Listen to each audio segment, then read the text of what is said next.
It says starting. There we go. Should be up. Yep, we got people in there. Hey, everybody, how you doing?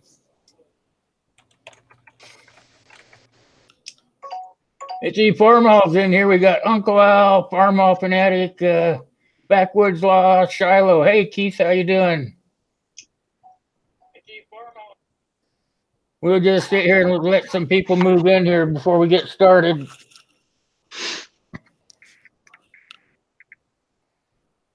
Well, everybody that got into the 2K drawing, I just about have it ready to go up tonight. It'll be on air tomorrow morning. So if you're in the contest, watch her all the way through. It's going to be a long one, about 30 minutes. But I wanted to make sure I got enough of you guys did VRs in there. Hey, Kyle, how you doing, buddy?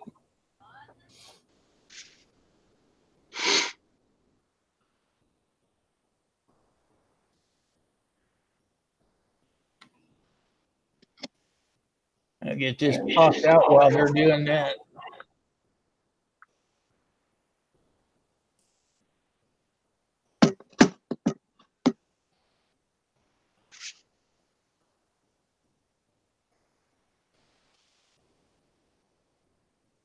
So I thought after we get started here, Bruce, that I'll just let you guys go ahead and put your 2 cents worth in. I'll drag up the back.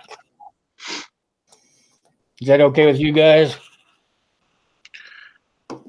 Whatever you want to do. I think you have one of us muted. You got audio on me? Okay. Good. Okay. He's there. We've been talking. I haven't muted anybody. I put my mic on mute because if I have some fall or something, I don't want it to go out on the air. Sometimes leather crafting stuff ends up attacking me in the middle of a show. Oh, yeah. So did you hear what I said about when we get started up? Yeah. I'll let you guys, yeah, that way I'll just drag up the rear. I've already done a video on it, so I'll get you guys' output on it, and then I'll just come in and say, well, this is what I've got. Sounds like a plan.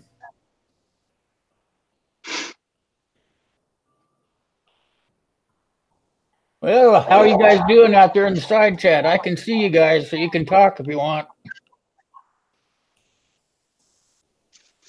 Hey, Josh, how you doing? West Haven, welcome. JB Outdoors, how you doing? Welcome to the stream, you guys.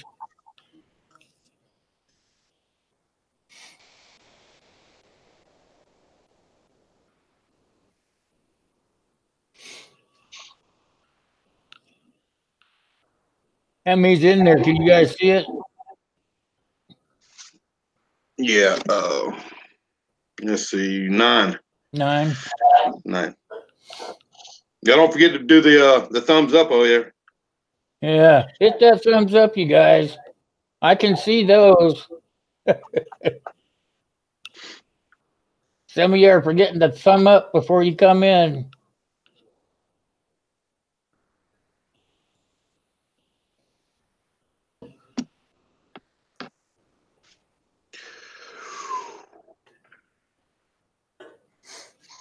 You know how I get that the music into my track is I've got this microphone right here, red.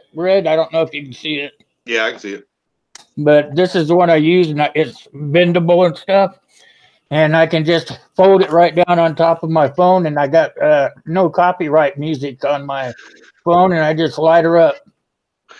There you go. I see y'all.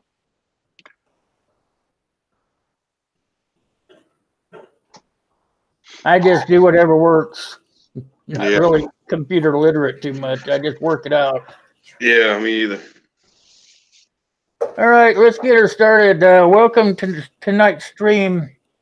We're going to talk about 10 rules for a group in shtf. It's been going around, you guys, so I didn't watch any of the videos until after I did mine, so I wouldn't be cheating.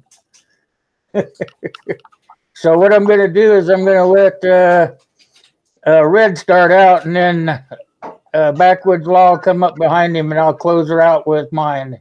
and we'll take questions from you guys if you want. Anytime you have a question, make sure you put it in caps.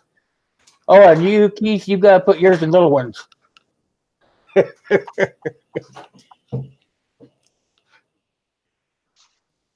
KRC, how you doing? All right, you're up, Red. All right, I'm up. Okay. 10 rules for a prepper group.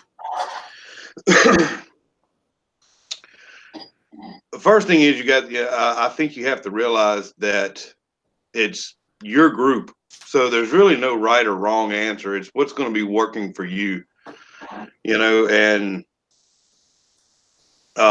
with the people that you're with, but you're going to have to, these are going to need to be rules that are going to need to be established before an SHTF situation or whatever your group is preparing for. So that's going to be the main thing there is get this together beforehand, before someone actually, oh, well, this is a rule now after someone's been already done and gone and done it, whatever it is the infraction there is. But I watched yours, and I watched a few other guys that did it, and I think they were all good. I mean, like I said, it's your group. It's what you're going to be doing, what you're going to be focused on, so on and so forth. But on my list, I got my list here, but on mine, the very last rule, number 10, I'm going to start backwards on this one, is just follow the law. I think it's going to be important to uphold the laws that we have already established in this country or wherever it is you're going to be at. So that kind of goes without saying, with no murder, no rape, no molestation, no stealing, no, drug paraphernalia or anything like that. If you stick to those and everybody just, follows those laws that are established, it's going to, kind of help keep you from having a list of laws that are 10 miles long, like that's in the courthouse now. Everybody's got a general sense of what the law says and what the law is. But just a lot of people have this mentality that, okay, it's going to be SHTF, it's going to be total anarchy, and we don't have to abide by the laws. We don't have to abide by these rules and so on and so forth. And there's people out there that really do think that. They really do think that they're going to be able to go pillage and rob, rape, and steal to get what they want. And anyone that's new to prepping or that hasn't come across these people, trust me, they're out there. And there's a lot more of them than you would think. I know a guy now, that's his whole deal on prep. He's prepping ammo and vehicles just so he can go and take what everybody else is there. The way he figures it is cheaper that way. But you're a sick, sadistic person if that's your plan for survival. Obviously, something's going to happen, but if you're going to result to that, then I ain't got nothing for you. But moving on, I guess I'm going to give you my 10. So that would be rule 10. Rule 9, no group picks who can stay. No one person in the group gets to pick who can stay. And what I'm getting at with that is if you have someone who's roaming around looking for some help, whatever, and this person can be a valuable resource to your group, it shouldn't be just one person that gets to dictate whether or not this individual or this family or whatever is going to be let in. Because if you got someone there that doesn't like it, bam, all of a sudden you've got turmoil and you've got problems with your group. And that's also a good thing to, what I have found, that's a good thing to establish from the get-go when you're starting a group, would be to implement that. Everybody has to come in on a vote on it, and it has to be cleared through a unanimous decision. Everybody has to vote yes on this individual. If there's one no, then I'm sorry. Then either the person that voted no is going to have to go, or the person you're voting on is going to have to go. One of the two. You don't want any kind of beef. You want everybody to be as cool, calm, and collective with everybody as possible. Rule 8, no logs. And what Rule 8 is on no logs is anyone caught in my group keeping a log of the training we do, keeping a log of where we meet, keeping a log of any kind of video documentation, any kind of maps that they might have where they might have a bug out location circled, a path to a LPOP, anything like that that's on hard evidence that this is what's going on, this is our routine, so on and so forth. You're done. There's no excuse for that. We don't need that. We don't want that. All you're asking for is trouble. If that gets into the wrong hands, you're done. You're done. Which also brings up, don't get stuck into a routine. Don't put your patrols on a routine. Don't put your LPOP swap outs on routine. Always keep it different. Shake it up as much and as often as possible. Don't keep the same people on the same time frame. Anyway, I can go on for days on LPOPs and patrols and so on and so forth, but try to save you that. But basically, don't keep it, and don't even put that in your bug out bag. If you have a map, which is a great idea to have in your bag, or your get home bag or whatever, don't put a path onto anything. Don't, because you don't want that information to get out just in case someone gets a hold of your pack, or you're being interrogated or whatever the case may be. 7, see something, say something. This is another rule is, I think, very important, is little and minute or aggravating as it may be. You see anything peculiar, anything out of the ordinary, say something.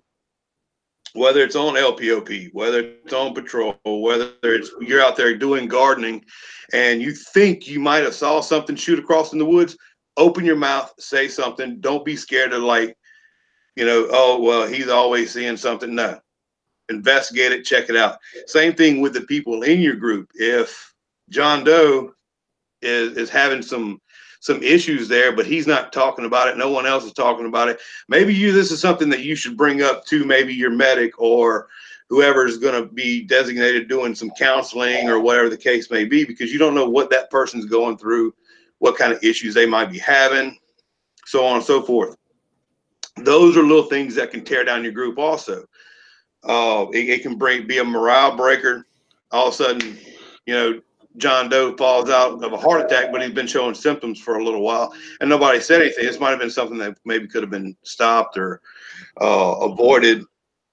Nobody wants that, where am I at? 6, follow LPOP guidelines.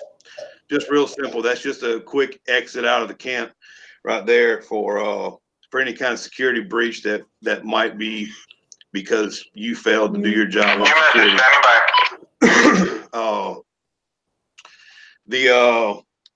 That's something else I go on for days about, but no more than one family member on security is another great rule. If you have the means, I know not every group has the means for that, but if you have 5 families, you should try to keep it to where you only got 5 people on any type of security detail at one time. You're not going to want the mother and the father of these 3 kids pulling security at the same time. You're asking for some trouble that way. Try to keep that. I know that's in a perfect world, but if you can, just keep that in the back of your mind and try not to even start playing with that.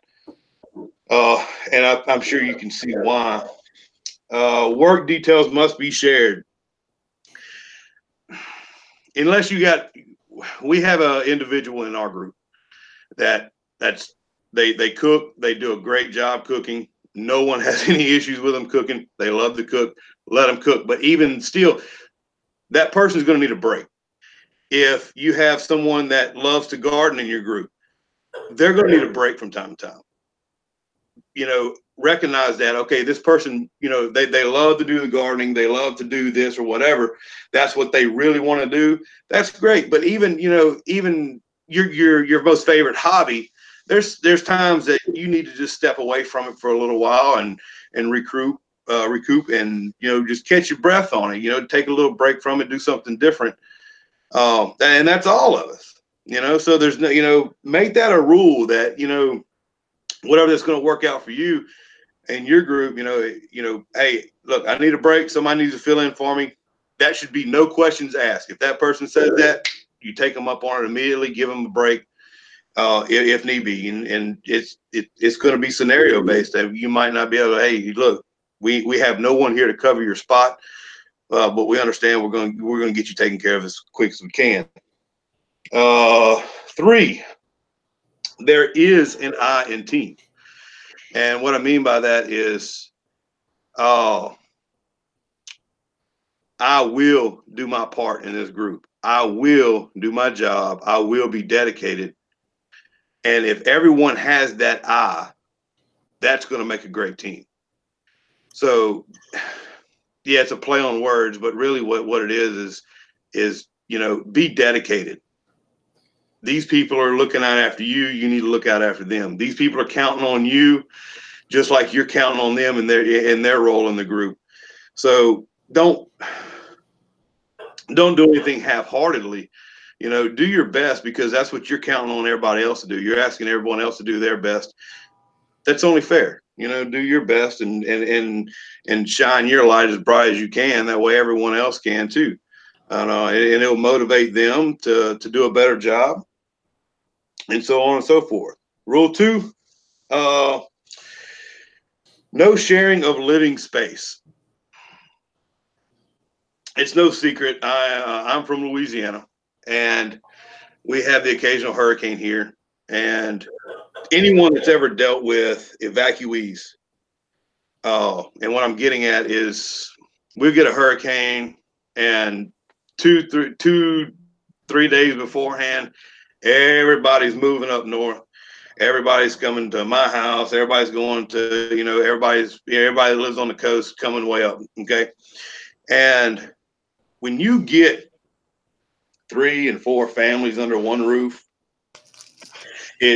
trust me from experience, it's only going to take a matter of time. Somebody's going to get on somebody's nerves. Somebody's kid's going to do this. Somebody's kid's going to do that. This woman looked at this woman with a cross eye, and it's all about the bust loose. You got to have that, the privacy. You got to have that privacy. You've got to be able to get away with your family from time to time. You've got to have, you know, that, you know, stepping apart. It's just human nature. You put that many people in that confined space for that long amount of time, and you're always up on each other every time you go to, you know, do a chore, or every time, you know, you come in the house to take a break, whatever, somebody's there, and you're going to have that. So if you can set it up to where everyone has their own living quarters that's away from everyone else. Try to, if you can, set up like a little village. Even, you know, if you take on someone, have some tents, or have some, you know, those big military tents would be fabulous to have. Or these little portable buildings, you know, if you mean they're cheap, they're effective for what you're asking of it. Get a few of those set up at your place, so everybody's got their own little place there where they can go, they can get away from the world, and they can have that moment just to sit back, breathe, relax, and have some normal to their life, you know, because it's all going to be turned upside down. And that's going to be a great morale boost, just to be able to get away from the group. Yeah, you guys might love each other and work together great, but over time, you're going to wear on each other's nerves, and you're going to want to escape. And number 1, and these aren't really in order by importance, these are just how I wrote them down. Number 1 is, your food and water is everyone's. I see a lot of groups do this, and I think it's the greatest idea. And that's to, whether it's, you got to have 1 year's food prepped when you join the group, or 2 years food, but put that as a community. And this is just my opinion. Put this as a community. That's the community's food. That's the whole group's food, so on and so forth. If something were to happen, and this group member went through their food a little faster than they thought they would, or they didn't prep this certain type of item, so on and so forth. It's not going to be very fair. You know, this family's over here doing without, while this family's got it, you know, they made better preps and better situations. And I know that might sound a little bit communistic, but I think just on that aspect, I think that would work a little bit better. Not saying that you can't have, you know, this family in this group can't have their own preps off to the side from everyone else. But for the most part, if you're going to require 1 year, 2 years, 6 months, 2 weeks, whatever it is that your group's requiring, that food should be into a community pot. And one thing that I think works real well is plan on one meal being taken out of that pot every day. The whole group eats out of that section of food every day, at least one meal. And that way, you know, everyone has the same opportunity to eat. Everyone has the same opportunity to drink, so on and so forth. No one's doing without per se, but if you have your own preps, like if you ever figured out the golden secret to keeping chocolate good for 10 years, let me know, number one. Number two, you're not going to want to eat that in front of everyone, you know, people that might not have that. So these are all things that is going to just flat out kill morale. These are things that are going to cause a lot of problems with the entire group, you know. I mean, it would break my heart if my little girl came and said, Daddy, you know, this kid over here is got candy and I don't have that for her, you know, because we either ran out or so on and so forth. So just keep that in mind when it comes down to the food and so on and so forth. And really, if you look at a lot of my rules, the majority of them are for keeping the morale up and keeping the BS down. And that's the main thing. But and I mentioned this on my live stream last night to a few people, but we have what, 14 in here now.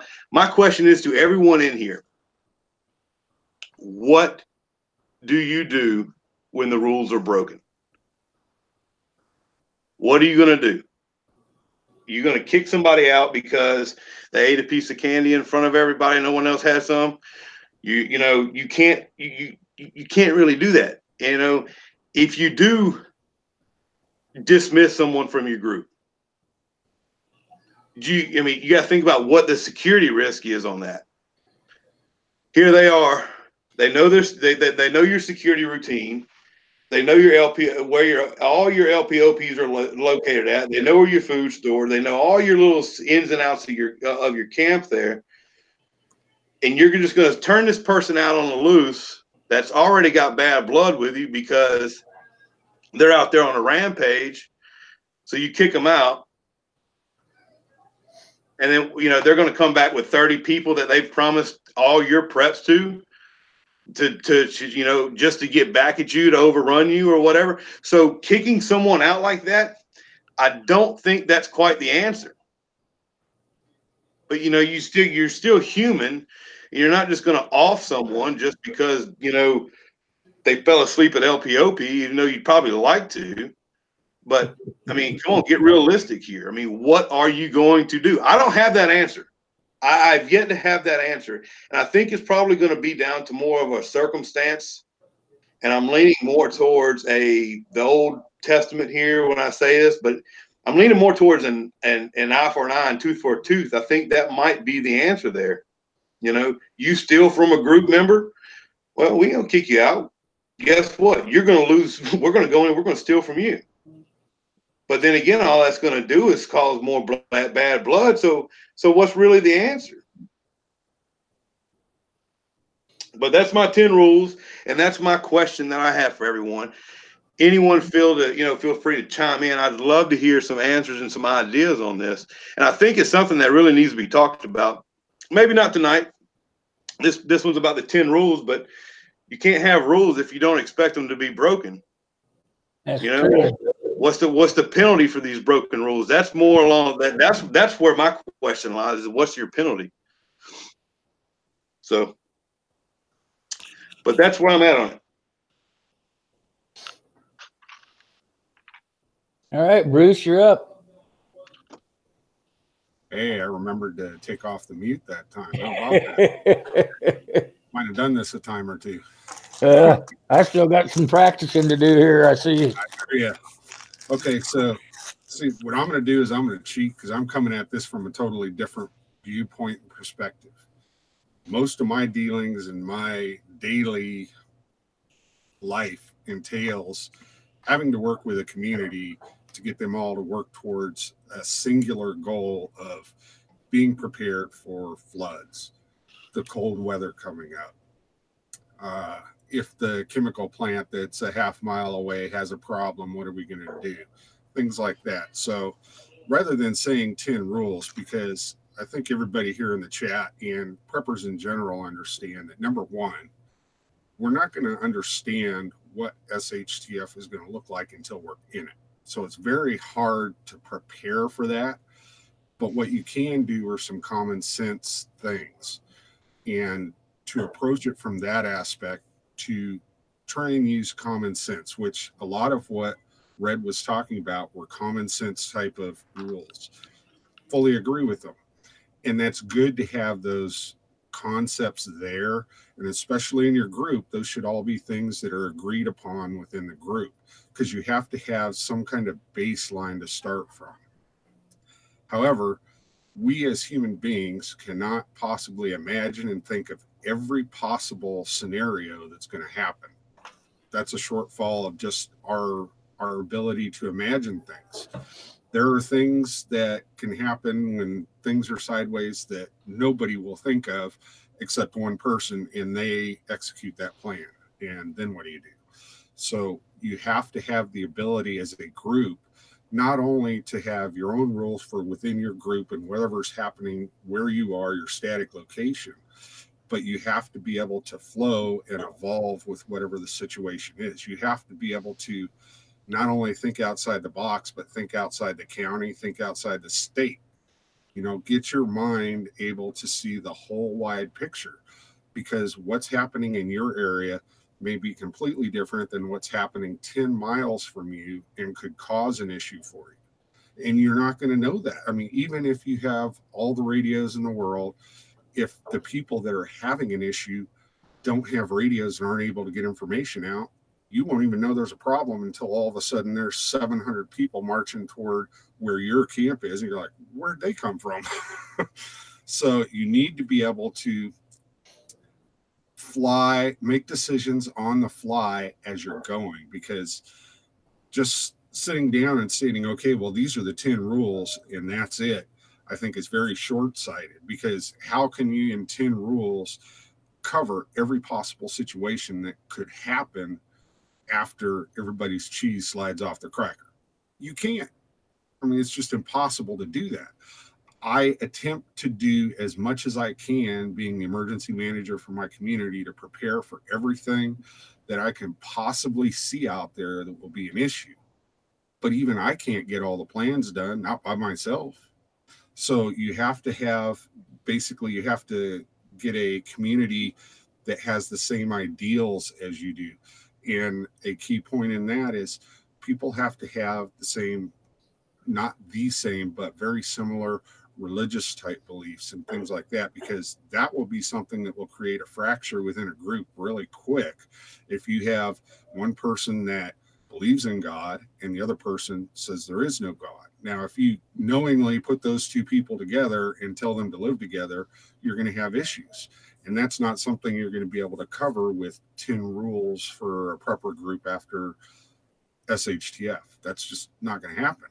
That's going to take soft skills. That's going to take somebody, say in my position, that's used to going out and negotiating with 50 different people at one time and trying to get them all focused on whatever the issue is and getting them to work toward that goal and have them understand that it's their idea, not your idea. That's the whole trick to this, is you have to have everybody believing in the same thing and working in the same direction. So that's the way I'm coming at this, is we need to have more like in the fire service, we had what are called standard operating guidelines. And there's a reason they call them SOGs. A standard operating guideline is like a suggestion. This is the way, if everything's perfect, if everything's going the way everyone expected it to go, this is how we're going to operate.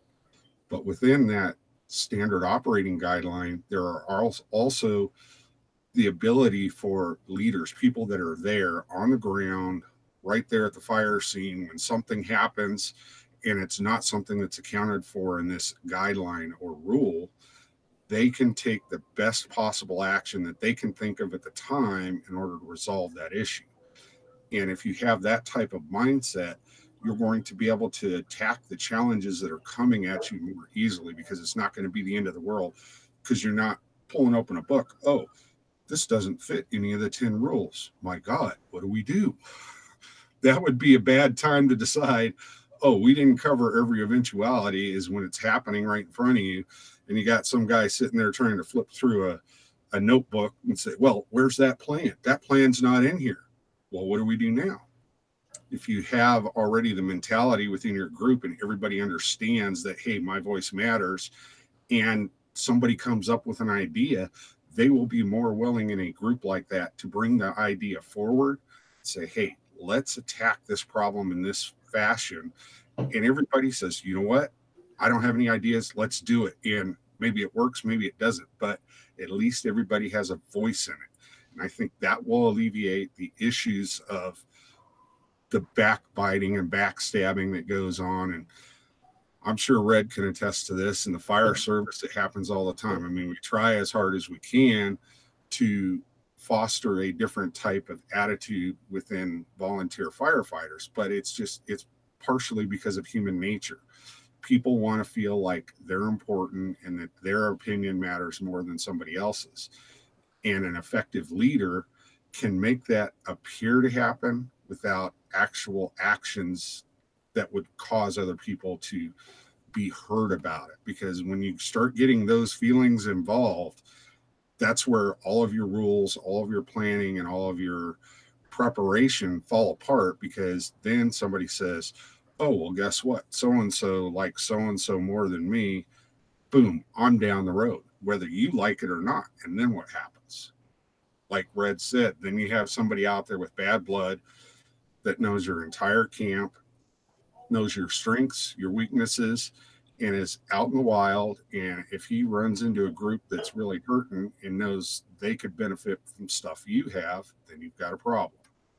So try and attack it from a standpoint of, we need to make a group that's homogenous, that will work together. And during this process, you're going to have people in the group that are going to say, you know what, no, I'm out. And you have to be okay with that at this stage, because the grid's still up, everything's fine, and it may cause you to have to adjust some of your plans or your rules that you've made, because that happens, because it happens in every group, no matter how hard you try. Even people that are paid police officers, firefighters, and EMS, it happens. So if somebody's being paid to do something and they still tell you to screw off and they walk away, how are you going to make that happen after all the rules technically are not being enforced anymore by the police, by the fire, EMS people being able to come out and help you? That's why this is such a crazy thing to try and put rules on. And when you told me about the topic, I was sitting there and I was just like, huh, this is going to be an interesting one to hear what people say, because no matter how much we say this is how we're going to react, nobody knows how they're going to react. I mean, I can tell you from when I was in the Army and deployed, I can tell you what it looks like in certain types of an SHTF, because I was deployed to those areas to assist. But that doesn't mean that's what it's going to look like where you're at. And that's the thing that's so difficult to deal with, is you have to try and account for everything, and there's just no way possibly to do it. So you have to have an organizational structure and a mindset as a group to just attack the problem and work through it, and know that if everybody's working together and everybody's on the same page, you have the best opportunity to move through whatever the obstacle is in front of you. And that's the best thing, the best piece of advice, the best rule I can tell anybody for, number one, building a group, and number two, having that group survive if we're in an SHTF situation. So I know I kind of cheated a little there, but that's a perspective that I hadn't heard anybody saying out there. Everybody's talking about, oh, yeah, well, I'm going to have my ARs and everybody's going to be shooting, and, you know, or we're going to have all of our stuff and we're going to be in a bunker and nobody can get in at us. And, you know, there's all these rules and we're going to have OPSEC. Every rule you make, count on it being broken. I'm just telling you that right now, because if you make a rule, it's going to be broken. Like Red Life said, once the rule's broken, what's the punishment going to be? That's where you find yourself in a quandary, and you can create larger problems within your group trying to enforce that rule.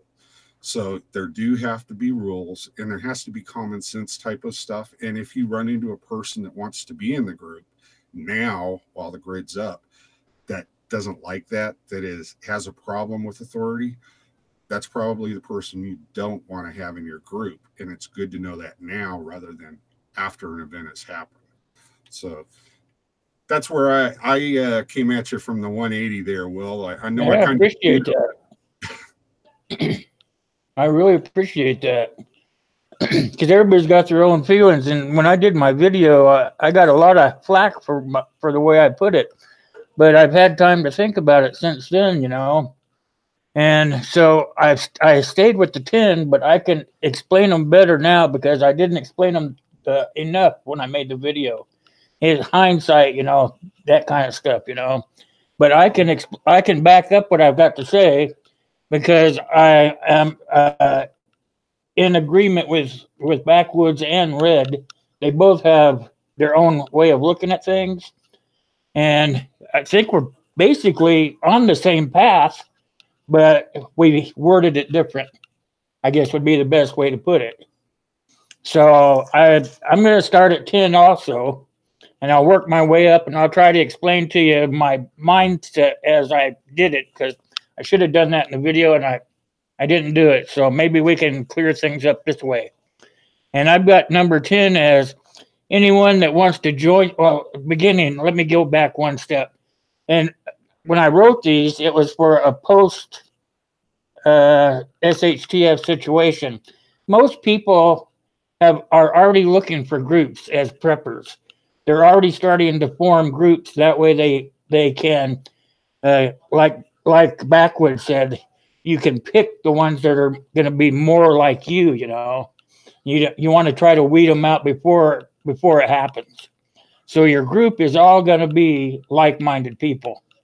So at number 10, I put anyone that wants to join the group after you've already got everybody together and working together. Somebody comes in, knocks on the gate and says, hey, I want to come in, or whatever they do, walk into town, whatever. And they say, hey, I want to come in. The first thing you've got to do, I feel, is that you need to sit down with that person, and you need to, I wrote down interrogate, but it's not really interrogation. You're just going to sit there and more or less screen them, you know.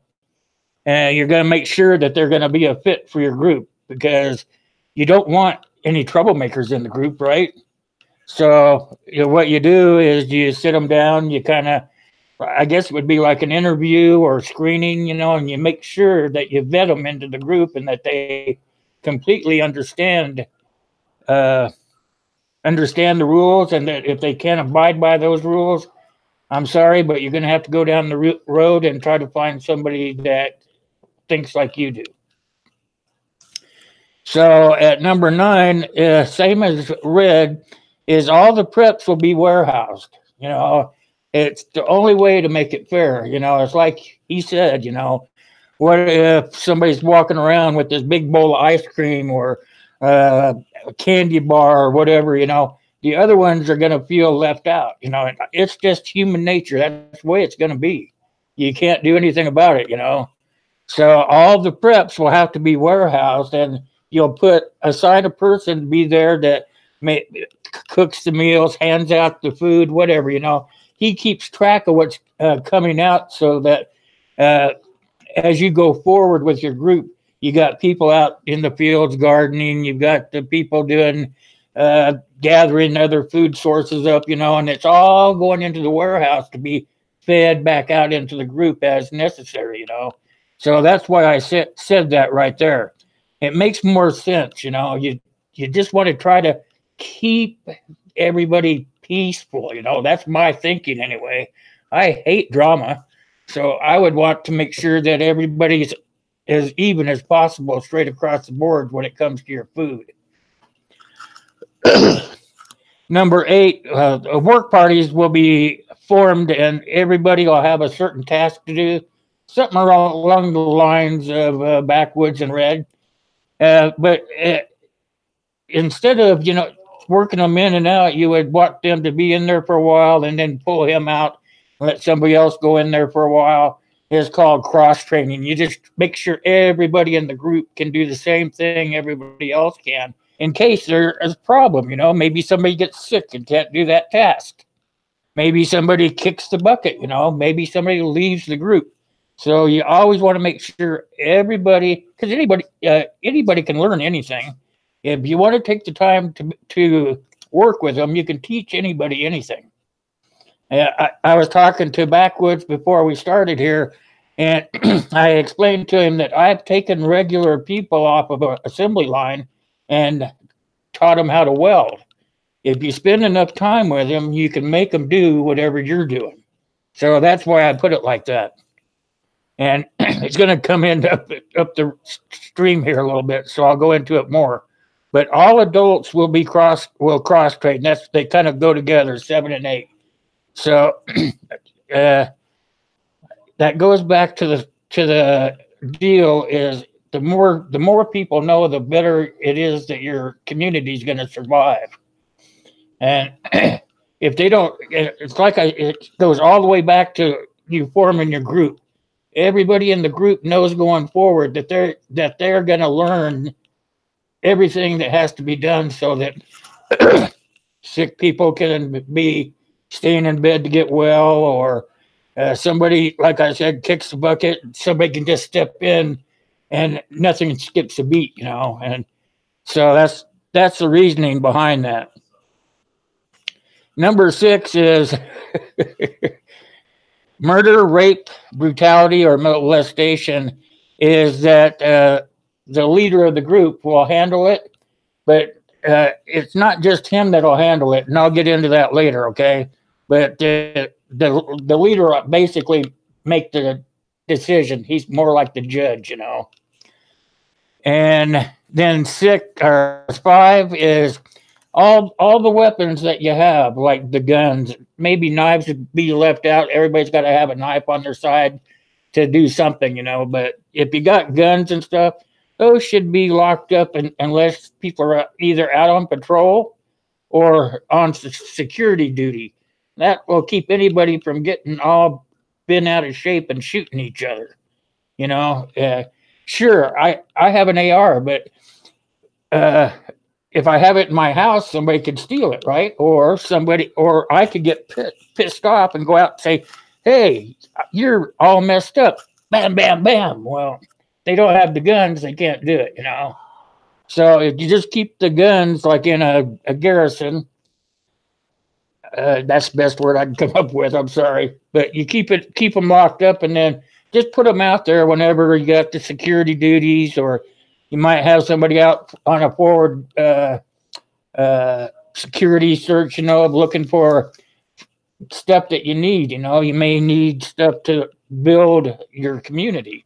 Because if you're not, when all hell breaks loose, you may not be in a building. You may have to take off and be out somewhere else, and you're going to have to rebuild.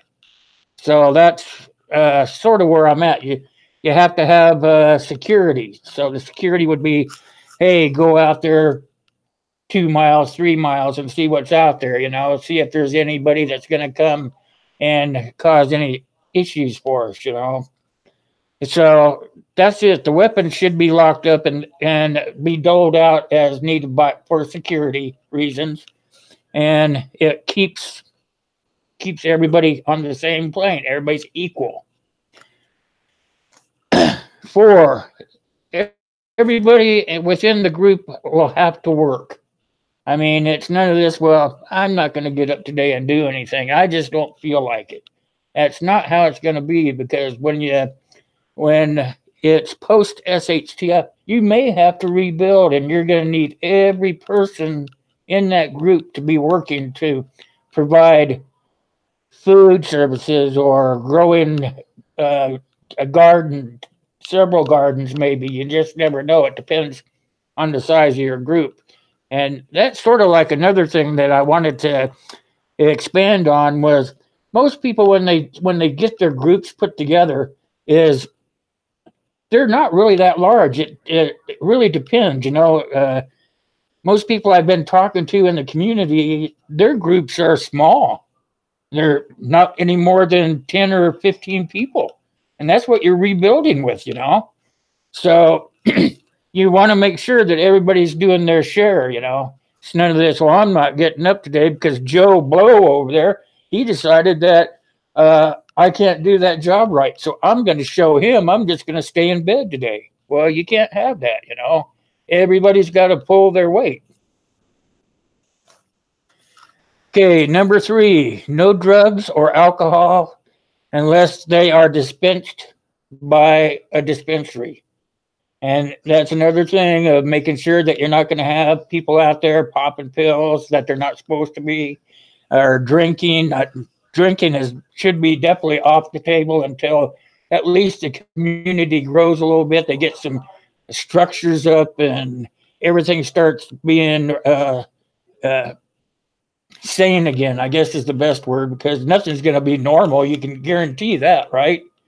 So at least till everything is real sane, because you want to make sure that drugs and alcohol go hand in hand. There's going to be people that abuse them, and you don't want it. As soon as they get starting to abusing them, most people, and I know from experience because I'm a recovering alcoholic, is people do the strangest things when they want something. If they want pills or if they want alcohol, they go to great lengths to make sure that they get that. So no drugs, no alcohol, at least until the group has structures up and everybody's in a routine and things kind of settle down a little bit, you know. But most people probably by then won't even be able to get any of that stuff. But I'm saying prescription drugs should be locked up like in a dispensary, and all they have to do is pin up a little piece of paper on a wall or something and say, okay, Joe Blow takes this and this and this. Sally takes this and this and this. Billy takes this, this, and this. And boom, you know, this one person is just giving them out. That way there's no dispensing drugs to just anybody or somebody. I hope you guys understand. I'm trying not to step on anybody's toes, but it just makes sense to be that way. To me, anyway, that's my opinion. And then number 2 is no stealing. If you steal, and Red and I have talked about this, but if you steal from each other, it's going to cause problems. So just go ahead and get rid of that person. But I don't see that happening, because, like I said, most groups have already been screened before SHTF ever happens.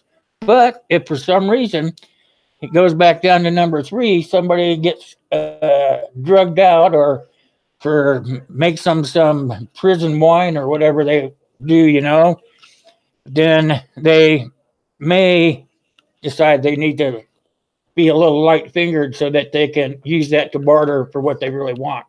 Comes back to drugs and alcohol.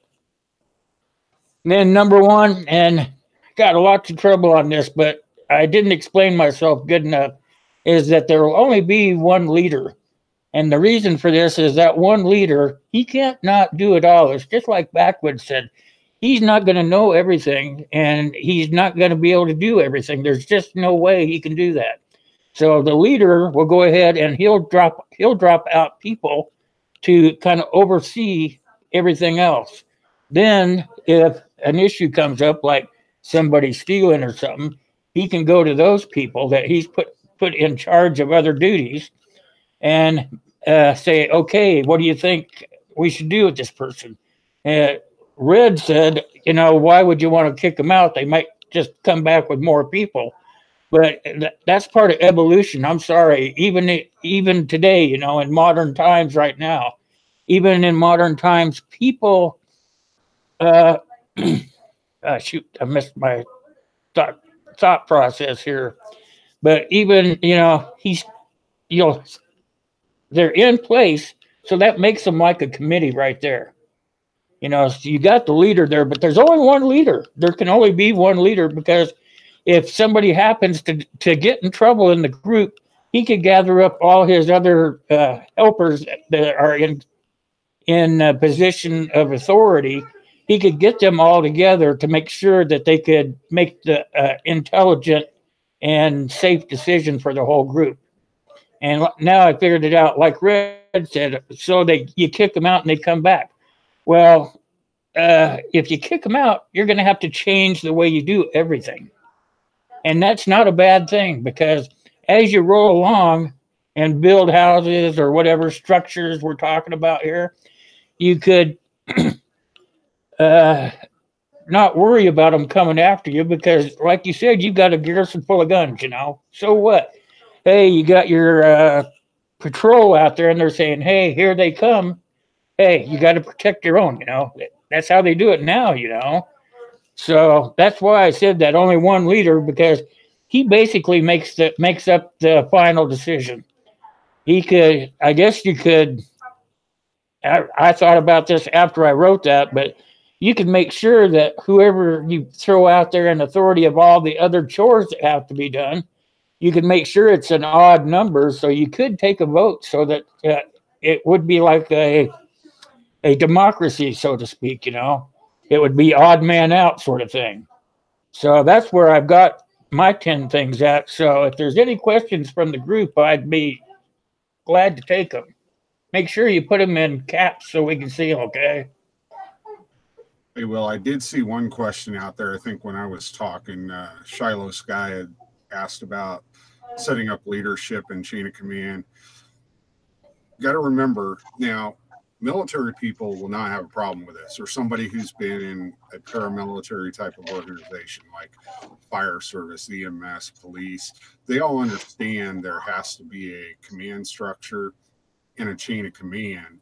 They get that, and they will be more accepting of that than a regular civilian that's never been in the military. They are not going to like the idea of having a rigid leadership type of structure. And I mean, you have to have that. I mean, you have to have a leader, like you said, because if you don't have a leader, then everybody just wanders around aimlessly. Yep. What you're going to find out is in these types of situations, what's going to happen is you're going to have a leader, but exactly like you were talking about, well, there's going to be what are called emergent leaders that come out because their area of expertise is, say, water systems. And maybe just by luck, your water system is on its own for your town, and this guy knows how to fix it and get the water back up. So who's going to take the lead on that? Me being an emergency manager and not knowing jack about the pumps or the pipes or anything? Or are you going to let the guy that's worked in it for 50 years do it? So that's an emergent leader type of situation. And you as the leader have to be confident enough in yourself to say, hey, I don't know everything about this. This guy does. He needs to lead us right now. And then when that project's done, yeah, he still has a say in what happens with it, but his leadership skills will then not be as needed. He will fade back into the background, and whatever the next issue is that comes up, another person will emerge as the knowledge person, the stakeholder that knows that, and will come forward and do that. And that's why you do have to have that one leader, because you have to have somebody to say, yes, I'm making the decision. this person has the expertise or this person has the work skills and knowledge to know how to fix this problem. We're going to follow what they're saying. And that person takes the lead at that point. And you're still there as the leader. You don't just go away, but you help prop up that person that has the skills and needs to have the people help them to get the job done. So that's one of the things that I know, being in the military, I fully get command structure and chain of command, and that's something that has to be understood and followed. But you're going to have a problem if the majority of the people that live in your area are not military people. They're going to balk at that. They're going to say, oh, hell no, the hell with you. We're just going to take our little 4 houses out of the town and we're going to be our own thing. And then what are you going to do? Yep. Yep. What do you got, Red? Oh, on command structure, I mean, Backwoods said it all. If it's something you're not used to, then you're really gonna want to test your group on that. If you have a bunch of military, if you have a bunch of group members that's never been military, never had to deal with a command structure, now's the time to test that out and see how well they're going to adapt to that. And a real simple, do a few outings, do an overnighter trip, or do a mock patrol, do something like that. See how well they're going to take to the command structure. See how well they're going to take to someone always boss them around or calling the shots or whatever the case may be. Now's the time to figure that out. It's when after it all hits the fan, it's going to be too late then. So it would be better to flush flush this out of the group now instead of later. As bad as it might say, but I mean, I'd rather see a group member leave now than expect to be counting on them when it comes down to crunch time, and you're not able to be counted on. Exactly. And that goes back to the thought that, well, when you're prepping now during modern times before all F breaks loose, then we try to tell everybody now that if you're not practicing what you're preaching, you should be. You should be out there practicing now before it gets bad, so that when it comes time to do it, you already know what to do. Yeah. And to elaborate on that, I see that a lot in the bushcraft community. It has gotten that way, and the prepping community is it looks like it's taking that way off too, especially here on YouTube. You talk about the practice what you preach. It's turning into a big gear review, and I think you and I have talked about this before. Yes, we did. I want to see a prepper showing me, what are you doing for your greenhouse? Not that you have, 50,000 seeds, where's your fertilizer? What times of the year are you going to fertilize? What time of the year are you going to plant? Well, for your region, bring up regions, show me in your, and I'm getting off topic, but show me in your title, what region you are, because all that goes into where you're living at. But it's the same thing with the bushcraft community. They're doing the same thing. It's oh, look at my $200 knife and my, $80 saw and my, $120 tarp. And then you never see them use it. Show me, that's what I want. That's what I'm looking for when I'm looking up stuff on YouTube or the internet or so on and so forth. But now's the time. And it comes back right back around to making sure that you got the right people doing the right thing. Yeah. Shallow Sky had asked a question earlier too on what to do with your dead. You're not going to want to burn your dead. You're not going to want to. The easy thing to do would be burn them, but there's some security risk there. There's some. Because of the smoke and the smell, it's going to draw attention to your location. The last thing you want to do. So you're going to want to bury at least 4 feet deep at the bare minimum, depending on your terrain. It might not be possible, but the deeper the better. Help prevent diseases. Bury them quickly. And what else was it? Shallow Sky had asked also. Oh, they had also asked about the roles of someone who is disabled. Oh yeah, Keith brought that up, and the disabled can do things as well. You know, you're still gonna need people to like wash clothes or watch the children while the parents are out working. There'll be plenty of things that the disabled people will still be able to do and put forward into the group so that everyone's Right. working. Just because you're disabled, that doesn't mean you can't work in LPOP. You know, Yep. even if you can't even walk, we can still get you to an LPOP, and you'll be great at it, because then we ain't got to worry about you running off somewhere, you know, chasing the bone when somebody's trying to lure you out.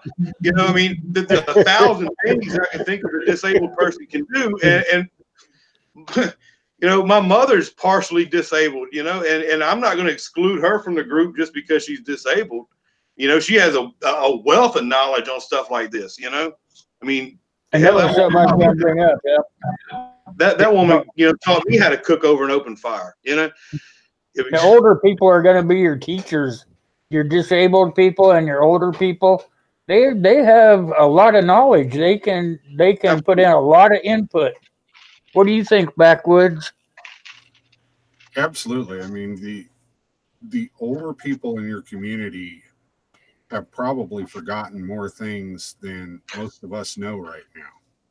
Right. I mean, you have to draw upon that wealth of knowledge. Just because somebody's 80 years old and can't throw a 60 or 70-pound ruck on their back and go hike 10 miles and engage the enemy does not mean they are worthless. Because being back at the hometown in the center with everybody who's running the operations that you're running, he may have some knowledge of, say, tactics or terrain features that other people that maybe have not lived in the area that long don't know about. Or he knows exactly where and when the deer run so that you can go out and make a food run. Those are very important things that, right. I mean, not a lot of people are hunters now. I mean, there's a lot of people that are hunters where I live in Pennsylvania. I mean, every year when it comes to deer season, we become the 17th largest standing military in the world when all the Pennsylvania hunters go out. But even in our area, not everybody hunts. No, not a lot of people know how to track a deer, know how to set up a hide so that they can actually get a deer where there's going to be a deer. I mean, those are valuable skills that you learn over a lifetime. And just because somebody can't put that ruck on and go out and march for 10 miles, that means nothing to me. I need their brain. The brain's more powerful than any of their muscles. Yep. Agreed. Knowledge is power. Oh, I was just agreeing. Oh, one more thing I did see also that Shallow Sky had brought up was about when you were talking about the guns, Will. I read that. I agree. My personal opinion on that, I agree with Sky there. But then again, it's also it's what you're willing to do in your group. You know, if that works for your group, then so be it. I'm not doing it. And even if it's okay, I don't even agree with it to the point of keep a pistol on you and all your rifles and heavier hitting ammunitions there are going to go into a locked up room. I disagree with that. As far as I'm concerned, a pistol is just a means to get me to my rifle, and which isn't going to be further than an arm's length away. That's just the way we operate. But if that, if your area, sorry, I thought I'd turn that down. Them pages would go off anytime, huh? But anyway,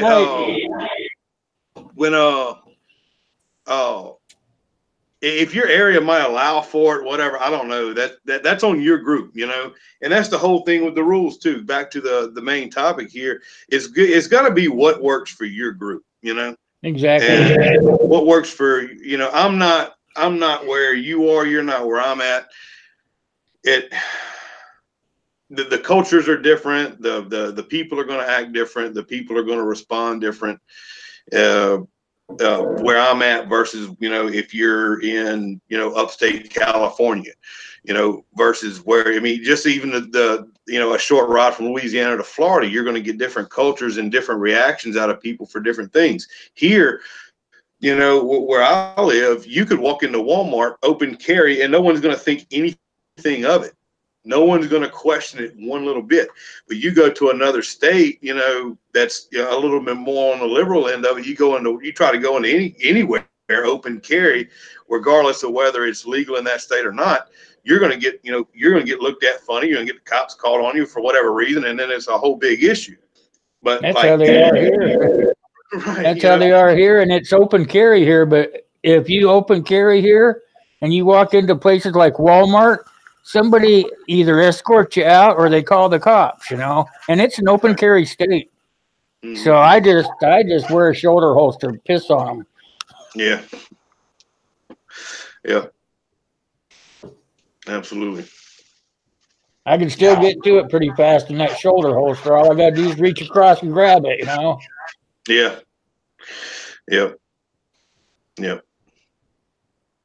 Any other questions from the side chat? Hey, Red, you need to turn your volume down on the YouTube thing. You're getting echoes.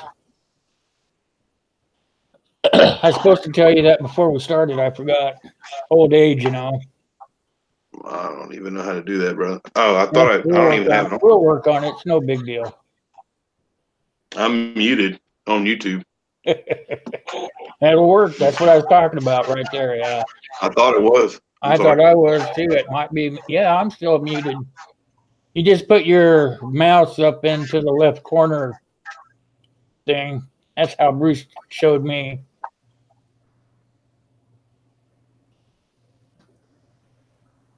Okay, anything else? We're into it about an hour, so if you guys have any questions, can you let me know? Let us know, excuse me. How about you, Keith? What do you got?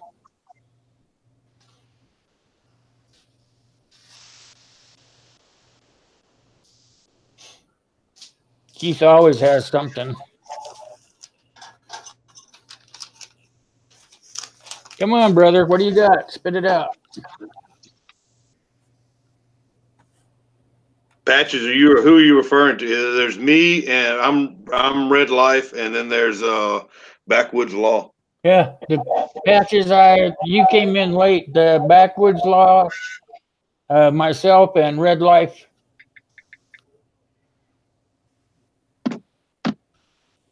You're good. You're good, Keith. How about anybody else? While we're talking about groups, Will, if you don't mind, I'd like to touch on something. Sure. But we're on talking about groups and learning who your group is and learning who your people are. I brought this up before. I'd like to reiterate it. Volunteer with your group. Volunteer in a stressful situation with your group, meaning take your group, you know, to a natural disaster. Go volunteer to help out the people down there, wherever they might, whether it be a hurricane or wildfire or tornado, or whatever the case may be. Put your group through some real life training.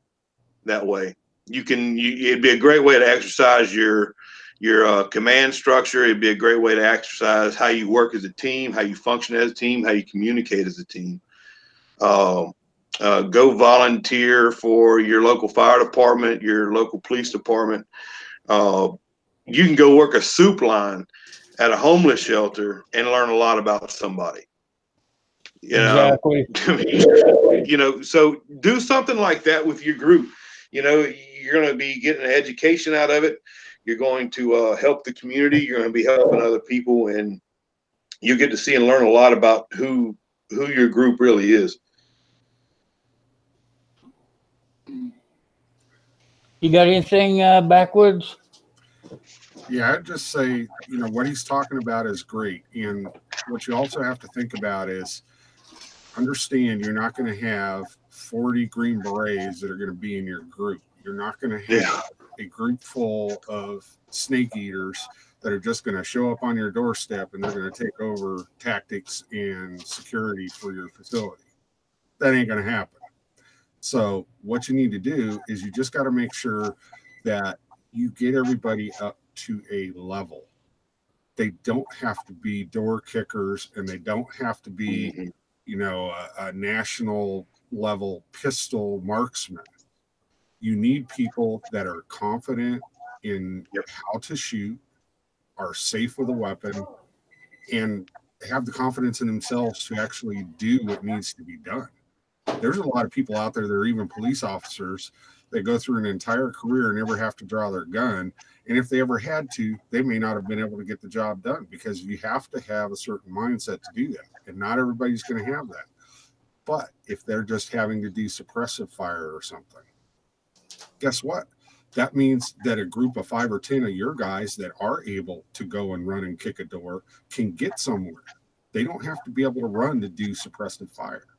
Those are things you think about ahead of time and know, okay, well, if this happens and, you know, we're getting attacked, these people need to go to these areas, and you stay there as a static spot so that you can provide cover fire so that our people that are able to do movement to attack can do that and can do it under suppressive fire. So, you know, don't just think of, you know, everybody has to be, you know, Arnold Schwarzenegger and Commando, and they're going to go in single-handedly and take on a 70-man army by themselves. Oh, come on. I want to do it. You go right on ahead, Will. I'll let you go. I'll lead him. I don't care. Will ain't gonna have no shirt on, be swinging in from a rope with one hand in an AK-47. Oh, it'll be an AR-15. Yeah, Will Rambo there. So, anything else from anybody?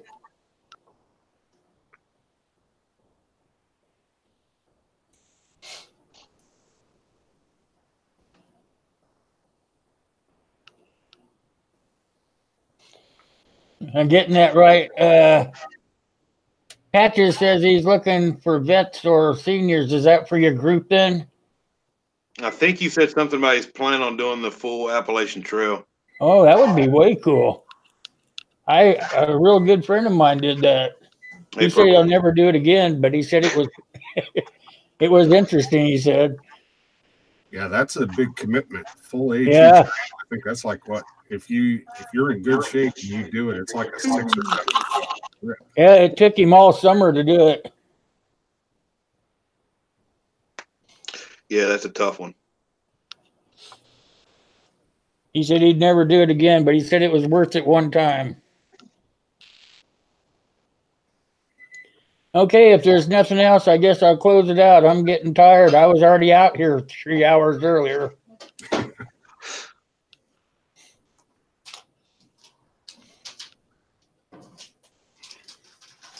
Shiloh says I would do with him. Oh, he said he'd go out on the Appalachian with him, huh? It's on your bucket list?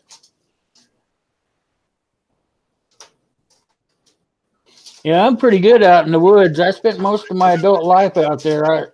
I'd still be doing it if I hadn't gotten that darn COPD. I'm pretty good in the woods. Yeah. Okay, anything else, you guys? If not, we're going to shut her up. Thank you, everybody, for your time. I'll be sure I'll hit the thumbs up.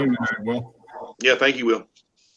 Well, thanks for coming out with me, you guys. I really thought it'd be good to have everybody chime in a little bit, because after I put my video up and I started having some people commenting back and forth with me, I found out I just hadn't explained myself good enough. So this is kind of reprieve for me. All right, you guys, I want to thank everybody out there in the side chat for coming. I really appreciate it. And we're going to start doing this every Monday. So if anybody's got anything to throw out there, shoot me a email or text me or send me a message on YouTube, and we'll talk through it and get you up here on the panel to help educate everybody. All right, you guys, we're out. Night, y'all. Later. Night. Thanks for coming.